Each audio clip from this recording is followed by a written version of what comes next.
The best part about leaving Islam is that I don't simply not pray anymore or not fast anymore. I am breaking free from a toxic, abusive, and patriarchal environment. An environment that can eat you out slowly, at home, at school, at work, even in the streets, until your dignity and your self-worth don't exist anymore, especially if you're a female like myself. No one can force me to wear something, or do something, or feel something, or be something that I am not. I control my looks, my deeds, and my relationships. الله العظيم أستغفر الله أستغفر الله أستغفر الله أستغفر الله أستغفر الله أستغفر الله أستغفر. Awesome without Allah because I believe in gender equality. Awesome without Allah because I believe in free speech and the right to blaspheme. Awesome without Allah because I love people regardless of their race, religion, and sexual orientation.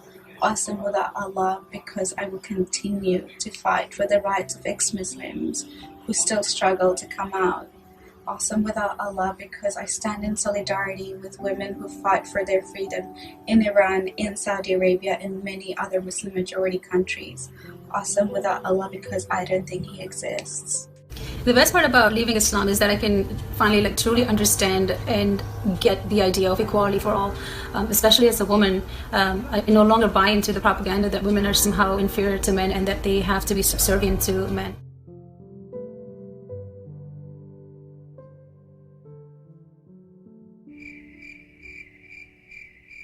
I don't believe in religious superstition like jinns and flying horses. Concept of humans being good and doing the right thing because they fear going to hell or for the greed of heaven or getting 72 virgins. I think it's just completely absurd and silly. Especially ideas such as the woman's testimony being worth half of that of a man and that they somehow possess less intellect than men. I think it's just completely absurd, and I just don't buy into that anymore. For us ex-Muslims in the West, I think it is our moral duty to come out as ex-Muslims because there are many ex-Muslims in the closet that live in countries where leaving Islam is punishable by that. One of the best parts about leaving Islam, for me, was that I could finally be free of having to defend the inequality of men and women, something that's just baked right into the Quran. And no, pointing to verses in the Quran that attempt to throw women a bone by making them the spiritual equals of men in the sight of Allah, after everyone's dead and gone, doesn't fix anything. It's easy to make grand promises for a make-believe fairy tale next life, while women are already suffering the indignity of Islam's inequality in the societies that take Islam's pronouncements seriously. It never made sense to me as a believer that we'd want to create a society where women received half the inheritance of a man, or that men could possess women and girls as slaves who were legal for them to have sex with. Let me talk to him. Let me talk to him. Let it rain. Let me talk to him. Come on. As Islamic State spread through Iraq, many defenceless locals were taken hostage. We spoke to one woman who was taken captive by the religious extremists. They took the man out and we heard the sound of gunfire. I was given to a Saudi Arabian. My father sent 10 million dinars to the Saudi Arabian man. He took the money and sold me to someone else.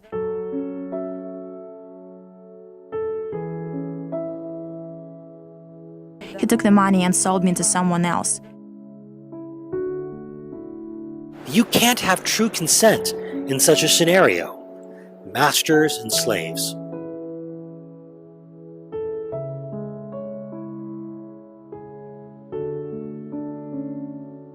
The women are kept as sex slaves and they're traded between extremist fighters. Girls as young as 8 are known to have been among those captured. You can't have true consent in such a scenario. Masters and slaves.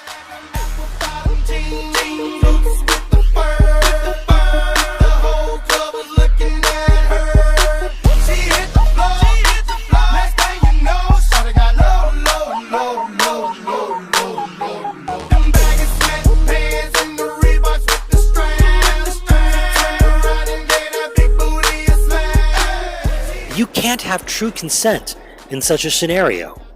Masters and slaves. Never seen nothing that'll make me go this crazy. I'm like spinning my dough. Had $1 million vibe in the body to go. Them birthday cakes, they stole the show. So sexual. أصل الحرب من النساء هم مثلهم، بمعنى إن عشان أجلهم. You can't have true consent in such a scenario. Masters and slaves. بيصبحوا ملكا للقائد أو للجيش أو للمسلم. Crook! Wallah, you're a crook. You are a crook. You are a crook.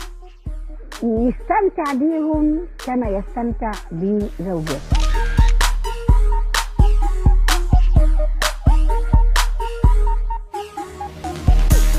Problems like these are even more obvious when one leaves the religion and stops making excuses for this immorality masquerading as religious virtue.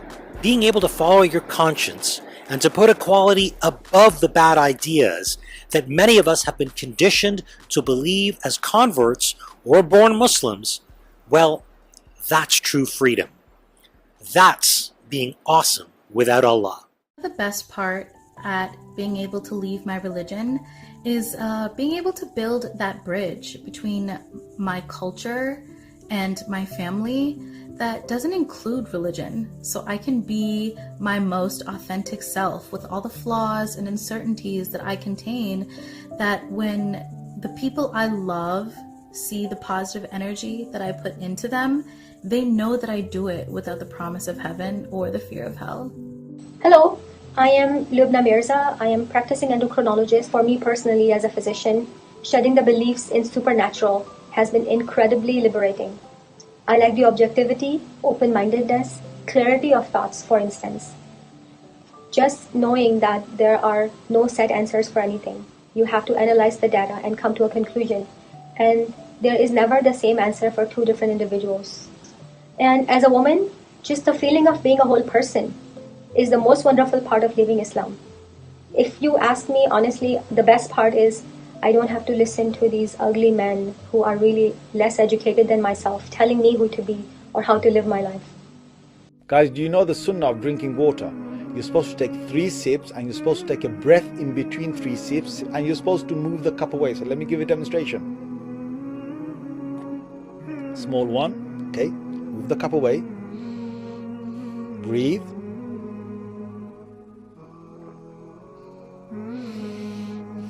Breathe again, move the cup away. You're not supposed to breathe in the cup. And the third time,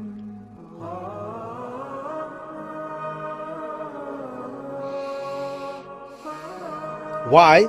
Because if you drink like a camel, gulp it all down, it goes straight through your system. But if you drink it like this, it opens down there and it goes through into your body. It doesn't get flushed out. That's the sunnah. You do this, you avoid yourself a lot of headaches and you actually get water into your system. That's the sunnah, my brother. I don't have to listen to these ugly men who are really less educated than myself telling me who to be or how to live my life.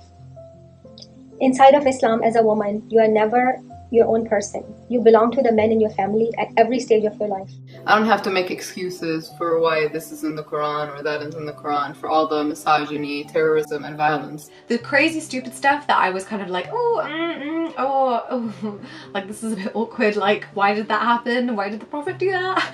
That kind of stuff, they like really brushed over it nicely. I also can't be guilted about what I'm wearing, how I'm acting, what I'm doing, you know. As long as I'm not hurting anyone, I don't feel guilty for, you know, just living my life. For me, coming out as an ex-Muslim has really alienated me from my extended family. They don't really speak to me, and the ones that do are, you know, distant. Some non-Muslims that are, you know, here in the West also accuse me of bigotry or some sort of, you know, race traitor kind of mentality. But in the end, for me, that's worth it, because as much as it is unpleasant, if I publicly remained a Muslim, I would feel like I'm advocating for misogyny and harmful ideas. I would prefer that I educate people about what Islam truly is as an ideology and why people like me cannot support it, even though we grew up with it.